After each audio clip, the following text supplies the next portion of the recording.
Hello Supercoaches and welcome to Waiver Watch for round 10. Starting off at hooker, where we've actually got a few quality options this week, but Sam Verrills I think is the standout. He's 48% owned, but if he is available, he's your best bet at hooker. Otherwise, there's a few options including Jacob Little, Jake Simpkin, Jazz Tavanga and Riley Smith. At front row, there's no real obvious standouts, but there's a ton of good mid-tier options. I think the standout is Jacob Saifidi, who's only owned in 12% and looked awesome for Newcastle last week. Otherwise, there's guys like Junior Paulo, Mweki Fotuaika, Sam McIntyre, and Jason Taumalolo, who are all worth picking up.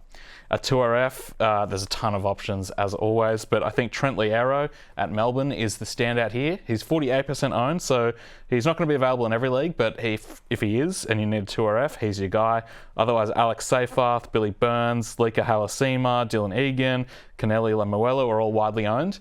And Victor Radley's on the bye this week, but he's only 34% owned and has been on fire lately, so I think he's also worth a pickup. At halfback, the standout here is Jamie Humphries. He's back from injury for the Rabbitohs this week. He's only 35% owned, so if you need a halfback, he's the standout here. Otherwise, you might be looking at someone like Toby Sexton or Jack Cogger. At 5'8", Lycan King Taugia at the Dragons looked incredible last week. He's only 14% owned, so you should be able to get him.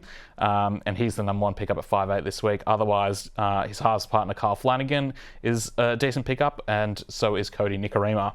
At centre wing, as always, a stack of quality options, but I think the standout this week is Josh Adokar, who's only 43% owned and has just been on fire for Parramatta lately, so I think he's worth picking up.